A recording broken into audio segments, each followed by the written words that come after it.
মৰমৰ ছাত্ৰ-ছাত্ৰীসকল, তোমালোকক মোৰ চেনেলটোলৈ স্বাগতম জনাইছোঁ।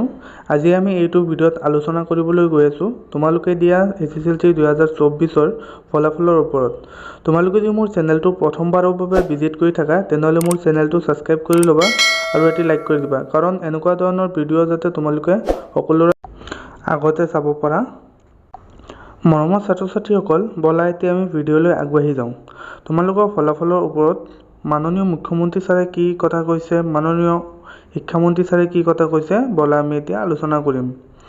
মৰমৰ ছাত্ৰ-ছাত্ৰীসকল, তোমালোকৰ ফলাফলৰ ওপৰত মাননীয় মুখ্যমন্ত্ৰী ছাৰে কৈছে যে এপ্ৰিলৰ 19, 20, 21 তাৰিখে ফলাফল ঘোষণা কৰাৰ কথা কৈছে আৰু মাননীয় শিক্ষামন্ত্ৰী ছাৰেও কৈছে যে বিহুৰ কেইদিনমান পাছতে তোমালোকৰ ফলাফল ঘোষণা কৰা হ'ব। বেছি দেৰি কৰা নহ'ব, বিহুৰ লগে লগে তোমালোকৰ ফলাফল ঘোষণা কৰা হ'ব। এতিয়া আমি আলোচনা কৰিম ছেবাই এইটো সন্দৰ্ভত কেনেকুৱা ধৰণৰ পদক্ষেপ হাতত লৈছে আৰু ছেবাই অফিচিয়েলি এনাউন্সমেণ্ট কৰিছে নে নাই, এতিয়া আমি আলোচনা কৰিম।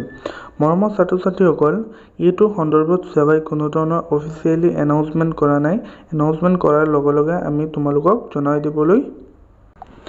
ছাত্ৰ-ছাত্ৰীসকল, এতিয়া আমি আলোচনা কৰিম তোমালোকে তোমালোকৰ ৰিজাল্টটো কেনেকৈ চেক কৰিবা, ছেবাই ৰিজাল্ট দিয়াৰ লগে লগে তোমালোকে কেনেকৈ চেক কৰিবা, বলা এতিয়া আমি এই বিষয়টো আলোচনা কৰিম।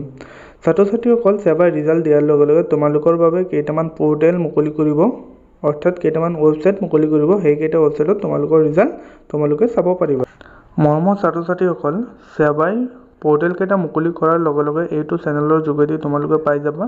তোমালোকে চেনেলটোৰ লগত জড়িত হৈ থাকা আৰু ভিডিঅ'টো কেনেকুৱা হ'ল তোমালোকে এটি কমেণ্ট কৰি জনাবা আৰু ভিডিঅ'টো লাইক কৰিবা, কাৰণ তোমালোকৰ এটি লাইকে মোক ভিডিঅ' বনাবলৈ উৎসাহিত কৰে।